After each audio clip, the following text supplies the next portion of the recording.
Hello and welcome to the FWD Champions Day preview show, coming to you live from Sha Tin. And what a day we have here on Sunday. The world's best sprinter, a hit song by the Killers and a giant horse with a strange walk. Headline, a day full of world horse racing stars.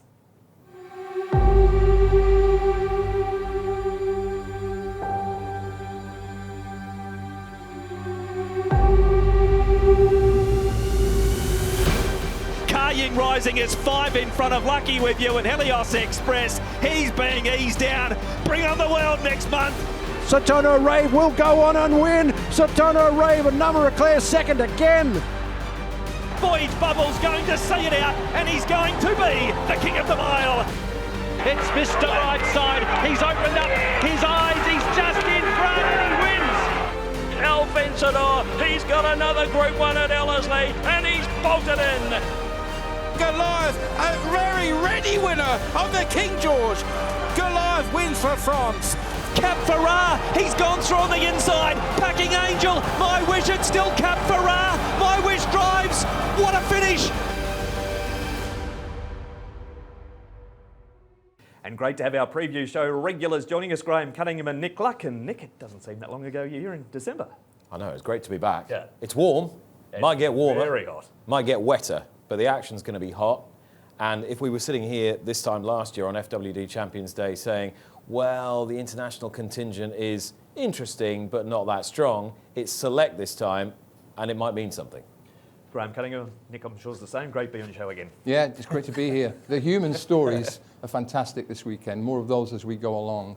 But the three big Group 1s, we have a potential coronation of the world's best sprinter, QEII Rising. We have a duel between two of the most rugged, high-class, consistent milers on the planet, Mr. Brightside and local hero Voyage Bubble. And we have a QEII Cup that is absolutely redolent with different angles. Goliath from Europe and 1, 2, maybe 3 Japanese aces, Prognosis, Tastiera and Liberty Island, who are all very familiar with this place. Let's dissect them a little more right now as we dive into the first of the Group 1s. It's the Chairman's Sprint Prize. And at the top of the book, QEII Rising, who came up with barrier number 4, Sha Tin Rave, last start winner in Japan, and the Takamatsunami Yakinen. Lucky Swain S returns. We've got Helios Express, who keeps running placings behind QEII Rising. Denon Mickley comes via Dubai. Lucky With You's back in form. Beauty Waves and co-partner Prance, they both raced last weekend. QEII Rising, he is the star of world sprinting, and it's only fair we start the show by chatting to his trainer, David Hayes.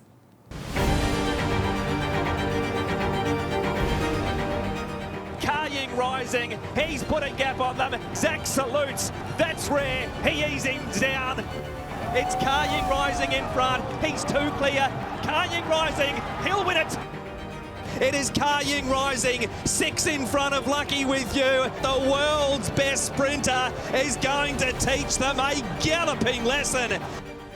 David Hayes, we're on the eve of what is going to be a huge meeting, of course, the grandly titled Champions Day, which is certainly sponsored by FWD. QEII Rising, he's very much the pin-up boy, isn't he, at the moment of Hong Kong racing. How is he since his last win?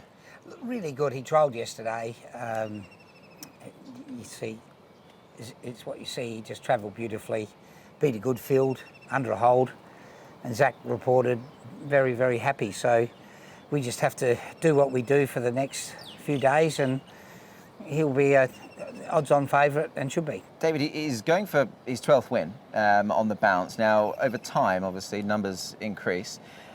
It's quite the record so far. It might just be getting into the realms of sort of real superstardom, given what we know here in Hong Kong. Do you feel any pressure with that in any respect? I think you'd feel that pressure as we get a bit closer to it. He's doing a bit different than Hong Kong, where Golden 60 never moved.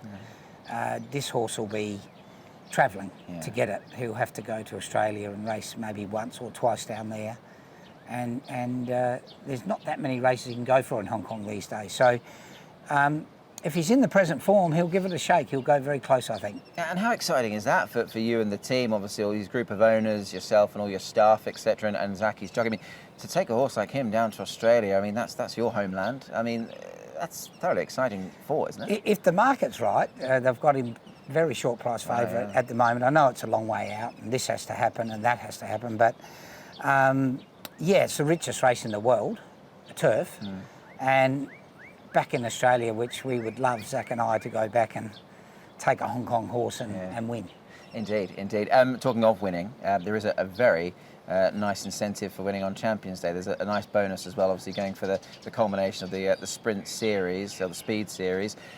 Again, there's so much to play for with this horse, isn't there? Yes, I think he's basically racing, for to him 20-something million, 22 million, I think. I don't try and not look, but if he does that, he'll have an undefeated $60 million season. Wow. I don't think many horses have done that. No, indeed. And I must ask you, obviously, the sprint is one thing. Your horse, obviously, is Superstar QEII Rising. But there's a different feel to this year, David. Now, it's not going to go unnoticed. Mr. Brightside is here, trained by your three sons, Ben, Will and JD. That in itself is quite unique, to have, obviously, three co-trainers for starters. But how are you feeling with the fact that all the boys are here with their Superstar?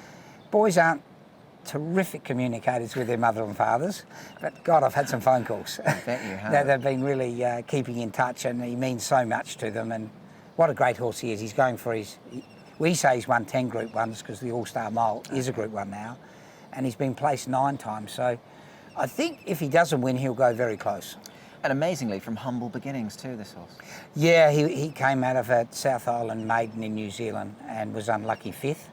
That's a long way from Hong Kong's Champion Day, isn't it? But what a great horse. He was their first city winner, their first listed winner, their first Group 1 winner. And he won't be their first international winner because they won a Group 1 in New Zealand, but he might be their first big international winner. We'll hear more about Mr. Brightside, boys, when we get to the mile, but QEII Rising, Graham, he's just been indestructible against the locals. Spectacular horse. Silky smooth. When you watch him in action technically, Nick, he looks like he's floating more than galloping, and his record is spectacular. It is. He doesn't look like a sprinter. He doesn't move like a sprinter. He's bred to be a dishwasher, and he's the world's fastest horse. And no one's gonna dispute that. He's just going to win again, isn't he? Surely. And then the barrier draws done not that long ago. Barrier 13's lurking there with some good draws. Poor John Size draws 13, and he comes up with 4. I suppose, given what the horse has done, you're thinking, well, he's going to finish second again, aren't he? So he probably doesn't matter where he's drawn. Silent Witness, an all-time great, when this race is a 4-year-old. So did Sacred Kingdom. Sacred Kingdom, trained by Rick Hugh, held the track record for 1,200 metres here at Sha Tin for 17 years. And QEII Rising has broken it. A correction, he's broken it twice. Yeah, he's a remarkable animal. It's such an interesting race, given that Lucky Sweyness is coming back, Graham. But even at Lucky Sweyness's best, I'm not sure he could ever run as fast as this. That's interesting. If you look on the Hong Kong Jockey Club ratings rather than the international ones, they're both on 132. Yeah. When Lucky Sweyness won this very race 2 years ago, he was absolutely dominant. But Mark, there have been bumps in the road physically for him since then. There has, Graham. He's had a left fetlock injury, has Lucky Sweyness. So we haven't seen him, Nick, since the 7th of April when he won the Group 2 Sprint Cup. This is one heck of an assignment to try and do this first up. Huge. And they were going to come back in that very same race, but he wasn't ready, so they've had to wait for this race. Say he's, 80%? And that's not going to be enough, I don't think, even if he was back to his imperious best. For those wanting to play the race, they're not going to want to hear us say, well, QEII Rising is going to go 12 straight, are they? I thought Dan on McKinley might be an interesting horse to pick up the piece. If he's recovered from going to Dubai, I thought finished off that Alquoz quite strong. I think the December race here might be absolutely key, Mark. Now, that day, things didn't go right for QEII Rising. He was pressured by Victor, the winner, out wide. He had to do some hard work, and he had to be put to his best to hold on from Satono Rev and Helios Express, and those two horses square up very well as Quinella options. I think Satono Rev at the age of 6, Nick, is at the peak of his powers now. The big Group 1 he won in Japan last time was as strong as you could imagine in Japan, and he won it quite tidily, waiting for a run. Well, the Japanese are invariably quite sparing with their top-level horses, and that's why you can find them sort of improving into 5 and 6 and 7. So I don't dispute that he could run another big race. The only overseas horse I think who's ever won the Chairman Sprint Prize is the Grey Flash, Chautauqua. Okay. But I think Joe Moreira might have something to say in this finish, albeit for 2nd or 3rd place. But when your trainer is comparing you to human greats like Usain Bolt and Roger Federer, making the very difficult look very easy, and then saying, well, he squares it really well with a horse like Black Caviar at this point in his career, you know you're onto something special. You mentioned Satono Rev a short time ago. We'll hear from his rider now. It is the Magic Man, Joe Moreira. Yeah, I'm extremely happy. He's a big horse. He needs a bit of space. He's obviously, it seems like the real pace will come from the inside and maybe too wider. So the better draw is really good for him, I guess. Last time out, obviously a big win for him in Japan. Of course, you were on board. We know he's a class act. How good is he, Joe? I mean, it's a tough race. QEII Rising won't be easy to beat, but you've got a very good horse to ride. Yeah, he's a bloody good horse. Yeah, he could be one of those causing upset here. However, QEII Rising deserves all the respect that we are all applying to him. He's done so well. He's one of the best sprinters in the world, if it's not the best. But I'm happy to be taking the reins of Saturno Rave, and just hopefully he gets a good result. He's been here previously, of course. A good run, went third to QEII Rising there in December. So he's got close. He handles the track. He's got ticks in all the right boxes. You're right. He had the experience of here before. So we really believe that he can go a little better. And as you know, he finished 3/4 of a length behind QEII Rising last December. So it doesn't really need to improve that much to finish the race side by side. We just need a little bit of luck throughout the race. And yeah, fingers crossed, and we're going to do our best.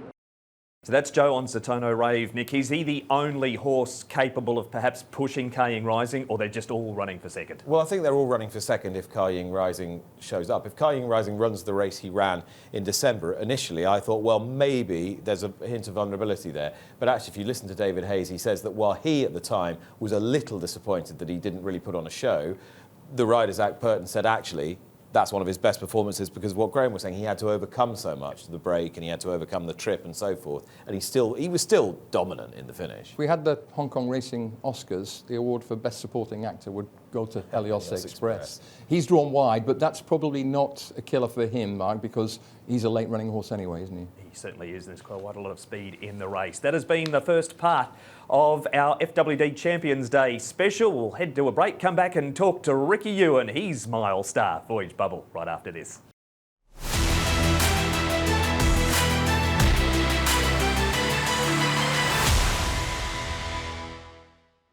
Welcome back to Sha Tin, the scene of 3 Group 1s on Sunday. The second of them is the Champions Mile, and what a clash this is going to be with Mr Brightside in town, a 9-time Group 1 winner, Voyage Bubble. He's won his last 4, 3 of them Group 1 races. Beauty Eternal won the race last year. Galaxy Patch, well, he beat Voyage Bubble first up this season, but it's now 4-1 to Voyage Bubble in the clashes as they've continued on through the season. Royal patronage in town from Australia, Gaumont from Bahrain, and we head down to My Wish, who went so close in the Derby from wide draw. He's come up with barrier number 1 in the Champions Mile. Our focus, though, is Ricky Ewan. Nick Child ventured down to the stables to talk to Ricky and meet the bubble.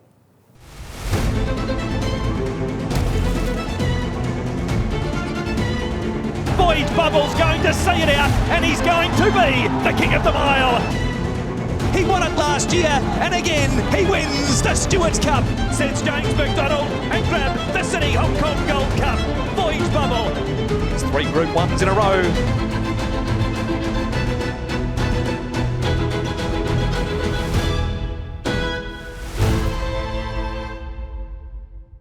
Ricky Ewan, we're not too far away from a huge meeting in the calendar, of course, FWD Champions Day. Voyage Bubble is your stable star, and first of all, how is the horse on the back of those super wins most recently?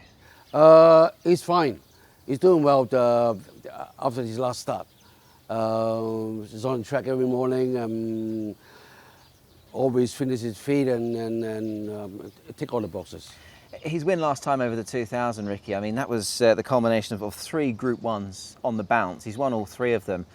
I mean, has he gone to another level, this horse? I mean, he just continues to improve, doesn't he? Yes, totally agree. Seems every time he runs, and even after the race after the race, you see a little bit of improvement on him. Which amazed me. I mean, we know him as obviously a very good 4-year-old if we wind the clock back. I mean, what he was doing then as a 4-year-old was obviously superb and right out of the top draw. But to see him come all this way through now and be one of the sort of the highlights and one of the top milers here in Hong Kong, I mean, that must really please you and all the connections. Yeah, I was so surprised, looking back like 2 years ago. I never imagined he would be up to this stage. But he's a horse that It gives you a good feel all the time. You listen to every bit of the riders. That makes a difference. is a very easy horse to look after and to ride. You're bringing him back to the mile, Ricky. What was the thinking behind that? Obviously, he's looked as good over maybe 2,000 metres, but was the mile always the first choice here? Yes, always the first choice. I mean, since the last run up to 27, it's a big gap. It's quite a big gap in between. So I think putting him over a mile will be an easier task for him just to start with. Then we'll think about what to do later on. And I wanted to ask you, without putting the cart before the horse, I mean, you have got a bit to think about with this horse now, because he's won those first 2 legs of the Triple Crown. Does that sort of keep you up at night, or is that just something that you're going to let happen as it happens? Yes, but nothing keeps me awake at night, so I just, we'll go with the flow. Yeah. Go with the flow. There is Ricky Nick, a different path for Voyage Bubble this year going to Sunday, because he came by Dubai 12 months ago. He's been in Hong Kong strictly. And I loved him in the other race last year, because he'd come from Dubai where he'd had a shocking trip. And I think that probably just took the edge off him. And don't forget, the ground was terrible as well. So I think he had justifiable excuses. I think the interesting thing about this horse is that, you know, he's had 25 odd runs in his career and has won, you know, nearly a dozen of them. James McDonald has been on him 7 times and has won 5, including his last 4. You know, it's not the first horse that he's turned inside out. Yeah, he's 1,250 pounds of high quality mile stroke 2,000 metre horse, and his... That was an interesting decision, I thought, because I think the couple of times he's tried 2,000, he's almost looked better. We ran Golden 60 close over 2,000 metres. And he makes his own luck, Mark, doesn't he? Yep. I know you've been a fan of this horse for a long, long time. And he met some adversity last time out in the Hong Kong Gold Cup over 2,000. And still at the line, he was much, much the best. And on ratings, it looks a tremendous showdown between this horse, Voyage Bubble, and Mr. Brightside. They're both rated 120, but the 120s, time and time again from Voyage Bubble, have been produced on this deck. Yeah. We've had Golden 60, Graham, in previous years to highlight the mile. He's not here, but still we've got such a great clash between those two at the top of the book, and it doesn't in there. It doesn't, and we both like one of the big prices, which we'll come to in a moment. But Mr. Brightside, I want to ask you about this horse, Mike, because from a distance, it looks like he is just a watchword for high-quality bravery and consistency at the top level in Oz. He just does not go a bad race. He's relaxed. We've seen him at track work this morning, bowling around. 9-time Group 1 winner. Craig Williams' record on him is amazing. He's a 12-time winner over 1,600 metres.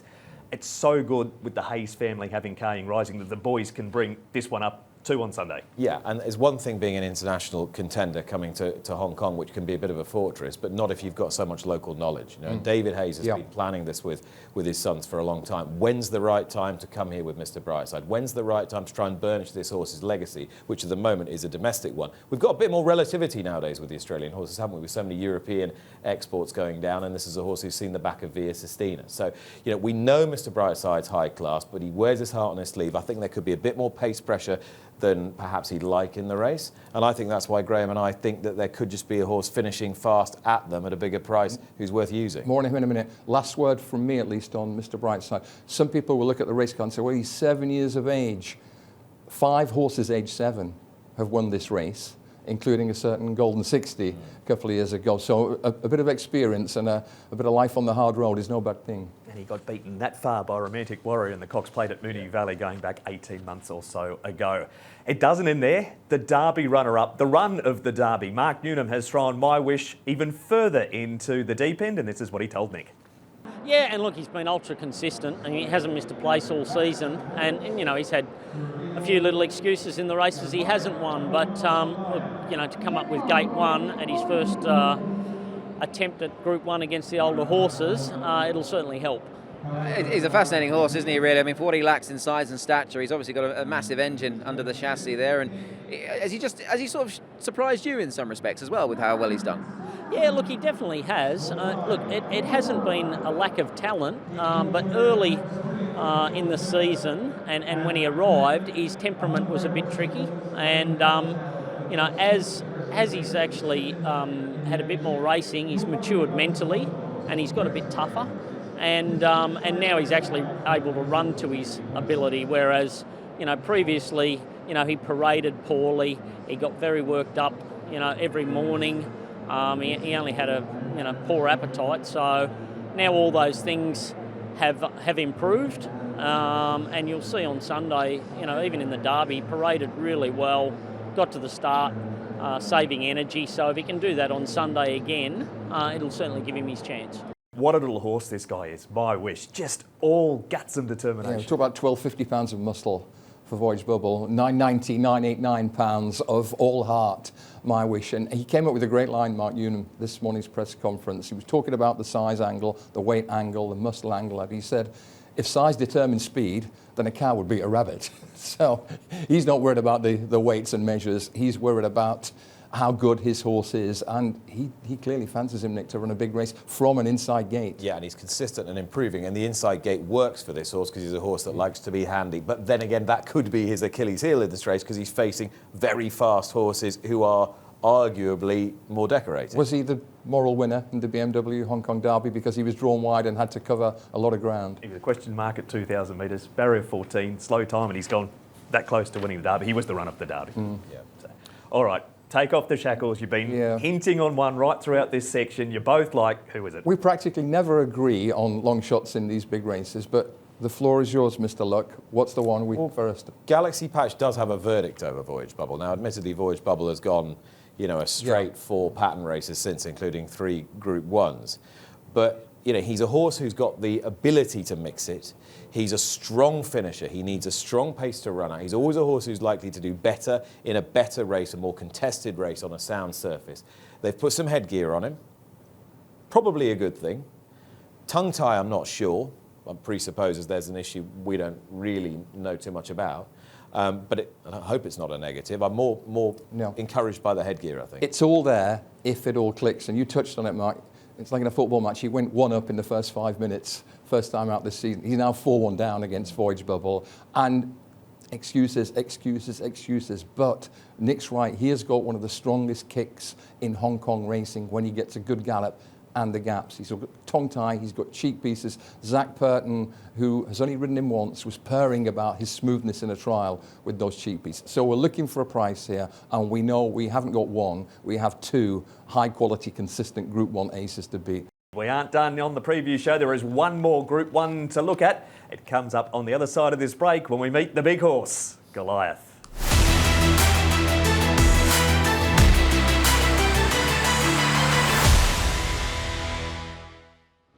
And welcome back to the FWD Champions Day preview show. One more race to look at. It's the running of the big one, the QEII Cup over the 2,000 metres, with Goliath coming out of the Japan Cup, but very strong European form before that. Prognosis returns to Hong Kong. Fellow Japanese runner is Tastira, and one of the Hori runners, Damien Lane, with the ride on him. El Vencedor for New Zealand's drawn beautifully in barrier number 1. Ensued's a 2-time course and distance winner. The Derby winner, Cap Farrar, down towards the bottom. He's now maiden no longer. And Liberty Island ran in Dubai. She ran second here in the Longines Hong Kong Cup in December behind Romantic Warrior. He is the highest rated horse on the program on Sunday. He is Goliath.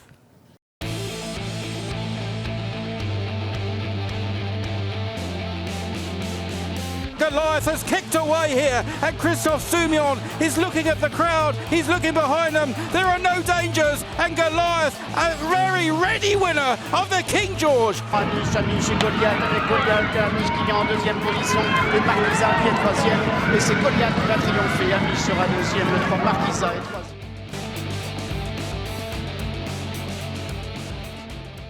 Yes, we're very much looking forward. For me, it's my first time in Hong Kong, and I'm very, very impressed by everything that I've seen until now. And yeah, regarding the race on Sunday, we're just very looking forward to running here, running against very strong competition. And yeah, may the best horse win.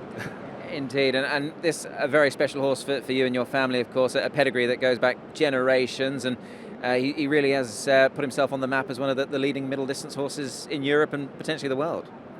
Yeah, for us as a family, it just shows that we're not doing everything wrong, which is nice.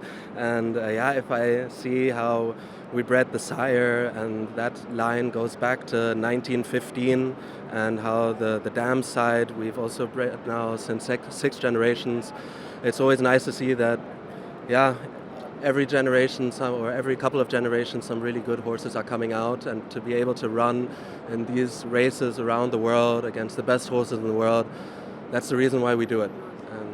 I read an article, Philip, that after he won the King George, you were quoted as saying sort of, everything's possible with this horse. And I guess now that you're here in Hong Kong and you went to Japan as well, there's so many options for a horse like him. Yes, there's so many options available, and Japan was a great race. Sadly, the race didn't go to 100% that we expected it to be. But being able to run here, go to Japan, run back in Europe in the biggest races, everywhere around the world, it's something that you can do without any problems with a 5-year-old gelding. If he would be a colt, it would be a little bit different, because then you would have to look at the stallion career.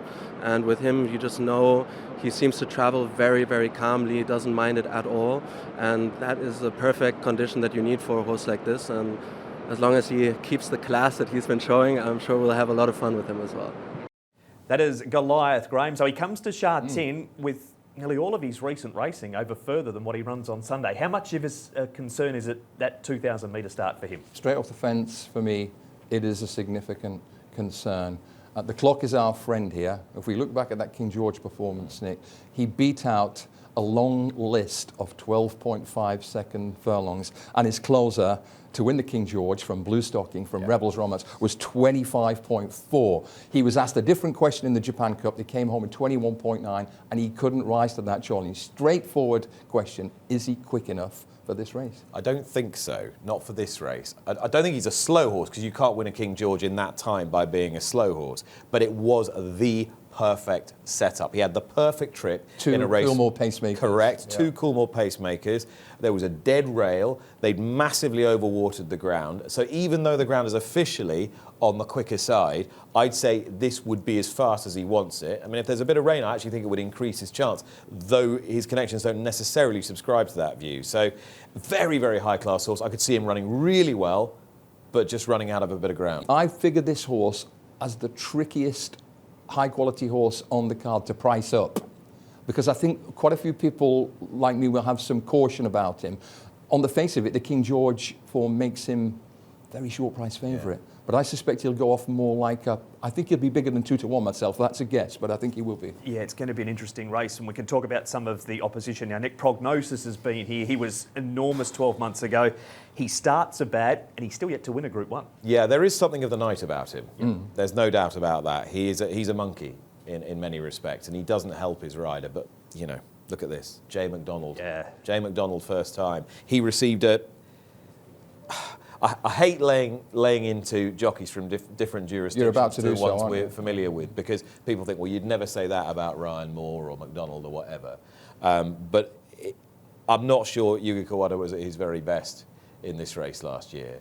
And it was tricky for him because he missed the break badly, but he made a wild move down the back to get him into the race. And he only just failed against one of the toughest horses we've ever seen in Hong Kong. But the year before, he missed the break, he got caught in a dawdle and came home a little late. His recent form is a little too sketchy for me. This isn't going to be a dawdle, though, is it? Do you reckon? I'm not sure. I don't think so. I'm not sure. It could be. I do keep one thing in mind. Romantic Warrior Marcus won this race the last 3 years. The last time Romantic Warrior wasn't on deck in this race, Japan went 1, 2, 3, 4. Yeah, Love's Only You. Farewell with a win. So I like Prognosis. I think this could be his day. Talking about Love's Only You, Liberty Island. Can the girls do it again? Well, she's very talented. I mean, bear in mind that when she was second in the Japan Cup, she was only beaten by Equinox, who's one of the best horses I've seen, and best horses any of us have seen.